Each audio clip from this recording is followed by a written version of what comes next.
So now we want to talk about localization of the lone pairs and also the hybridization of the heteroatoms. So a heteroatom is any atom that is not a carbon or a hydrogen. So let's talk about it. We have one lone pair on this nitrogen. We have one lone pair on this nitrogen. We have one lone pair on this nitrogen. And then we'll have two lone pairs on this oxygen. So now we want to figure out, can these lone pairs participate in resonance? So this lone pair can participate in resonance because if we push this pi bond down, we can push this pi bond into this carbon here. I'm not going to show the resonance structures, but we do know that because we can push these, that this does participate in resonance. So this lone pair is going to be delocalized. However, there are two lone pairs on this oxygen, and this lone pair cannot participate in resonance, so this one's going to be localized. So we have a localized lone pair here,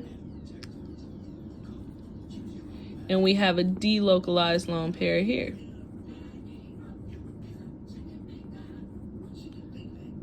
So we'll put the delocalized here and the localized there. So now we want to look at the other lone pairs. This lone pair can participate, it cannot participate in resonance, because if it participates in resonance, then we have an atom here with a pi bond, and since it's already on a pi bond and it has another pi bond here, we can't push this lone pair in any direction. So because we can't push this lone pair in any direction, it's going to be a localized lone pair. So now we'll move over to here. Oh, I forgot to put these pi bonds here. Can this lone pair participate in resonance? Yes, it can, because it is not directly attached to a pi bond, but there is a pi bond next to the carbon that it is attached to, bonded to. So because of that, we do know that it can participate in resonance on this side, and then we can push this pi bond into that carbon, so we know that this one is delocalized. I forgot to write localized here, so let's go ahead and write that down now. And then this one cannot participate in resonance at all because there are no nearby pi bonds that it can participate in resonance with. So we'll put localized here. So now let's identify the hybridization of the heteroatoms. This oxygen can participate in resonance. So because it participates in resonance, its most stable structure will be sp2 hybridized. And the reason why is because it's attached to 1, 2, 3 things, and this sp2 hybridization is 1, 2, 3 things. So here, we'll see if this one can. This is going to be, it cannot participate, so it's going to be sp2 hybridized because it's attached to 1, 2, 3 things. This one can participate, so it's going to be 1, 2, 3 things. So this is going to be sp2 hybridized.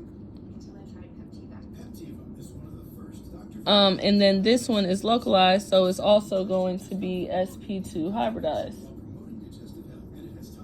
Oh, I'm sorry, sp3 hybridized because it's attached to 4 things. We have 2 hydrogens here, a carbon here, and this lone pair here. So this is going to be sp3 hybridized, and that will complete the localization and hybridization for this molecule. So our goal here is to rank each of these structures by priority. So when we're ranking by priority, the first thing we want to look for is charge. Are there any formal charges? Then, if there are none, we'll look at atom effects. Atom effects. Are there any other bonds to a hydrogen other than a carbon-hydrogen bond? If there are not, are there any other atoms on each of these structures that are bigger than the next? So when we talk about size, we're going from bromine to chlorine to sulfur, phosphorus, oxygen, nitrogen, carbon, and then hydrogen in that order, with the bromine being the largest and the hydrogen being the smallest. If there are no atom effects, does the molecule or the compound participate in resonance? If it does participate in resonance, if all of the molecules participate in resonance, which molecule participates in more resonance than the other? However, if there is no resonance, we want to look at the inductive effects. Do any of these molecules have any dipole moments, or any of them more polar than the other, things like that? And if there are none of those, we'll look at hybridization. Now, in some cases, there are exceptions when hybridization is more important than some of these other things that we've listed above, which we'll see in just a second. So now we'll rank these molecules from most important to least. Now, do we have any formal charges? I don't see any formal charges on any of these molecules. So we'll move down to atom effects. Are there any bonds to hydrogen other than carbon? And as we see, we have a nitrogen hydrogen bond, we have a sulfur hydrogen bond, and an oxygen hydrogen bond. So based on our list here, this sulfur hydrogen bond is going to be our first priority because sulfur is larger than any of these other molecules or bonds. So the next thing we're going to do is look at each of the other hydrogen bonds. Oxygen hydrogen bond, that's going to be ranked number 2. So here's where the exception comes in. We have a nitrogen hydrogen bond here, but we also have an sp hybridized molecule here. Now, normally this sp hybridized molecule would be number 3, but in this case, it's going to be, normally it would be number 4, but in this case, it's going to be number 3 because nitrogen and hydrogen have a pretty weak bond. And this sp bond is going to be stronger than this nitrogen hydrogen bond. So we're going to prioritize this as number 3, and now this will be number 4. So now we have this ranked, so we'll move down to the next one. I forgot to put this OH here. I'm sorry about that. So now we'll go back through the list. Is there any charge? Yes, we have an H3O plus, which is going to be the most acidic molecule that we have. Then we'll go down to atom effects. Are there any other bonds? Well, there are, but all of them are OH bonds. So what do we do now? Should we go down to resonance? We can, but we can also see that this participates in resonance and this participates in resonance. So that already gives us a clue. This is going to be our 4th priority, or least acidic molecule. So now we'll go over to these two. Which one is going to be our number 2 and number 3? This is carboxylic acid, but sulfur is bigger. So this is going to be our number 2 priority because of the size of this sulfur compared to the size of this oxygen as based on our list right here. So because of that, this carboxylic acid is going to be our number 3 ranked is in terms of acidity. And now we have to figure out this molecule here. So which one of these is more acidic than the next? So let's see if we can show our answer here. We'll have to do a little bit of legwork. So we know that this nitrogen has 1 lone pair and this oxygen has 2 lone pairs. So with that being said, I have to do a little moving around here. With that being said, we have this hydrogen is going to deprotonate, and this hydrogen is going to deprotonate. So let's show that. We'll draw a tiny bond here. This hydrogen will leave, and then this bond will be pushed into this oxygen here. Can you see that? We pushed it into this oxygen. So now this is going to be, this oxygen is going to be negative when it's deprotonated.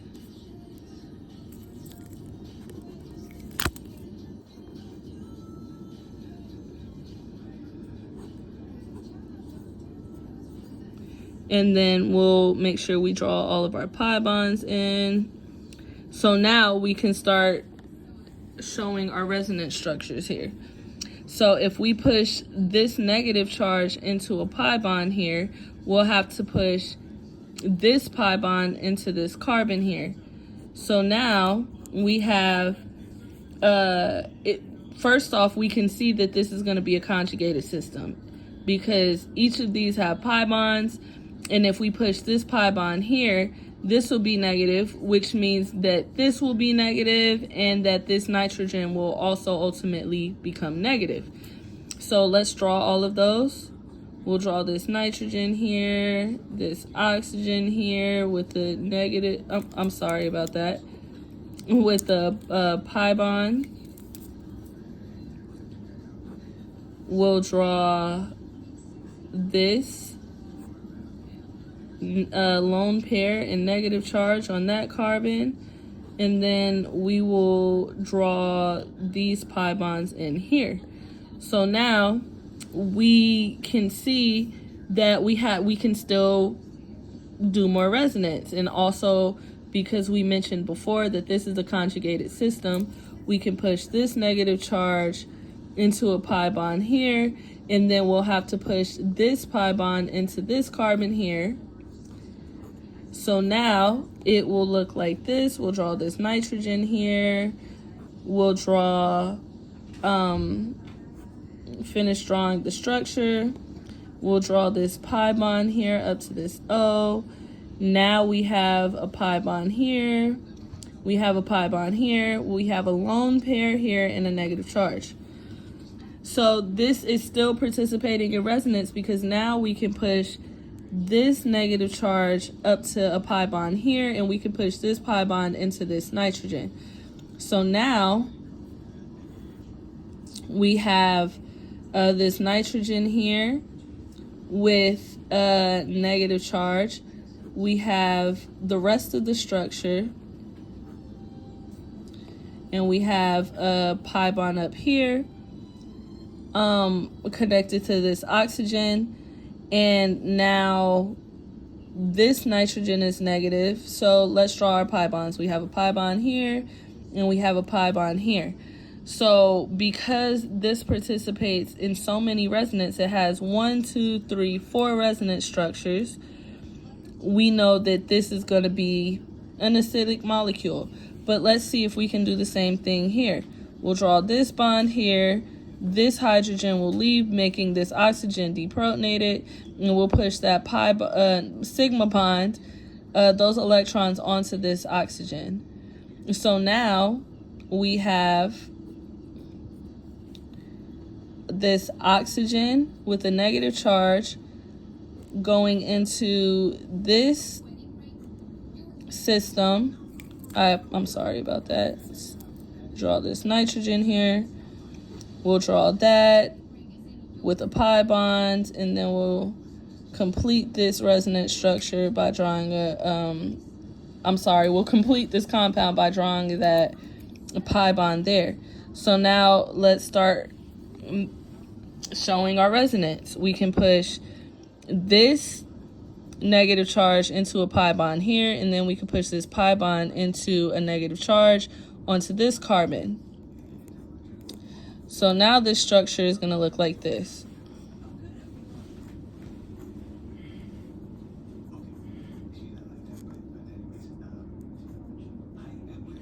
This is still a pi bond. This is going to be a negative charge with a lone pair.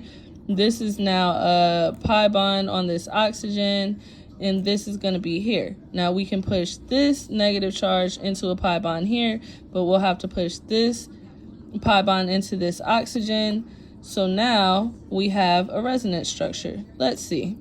We'll draw this oxygen here with a pi bond connected to the rest of the molecule.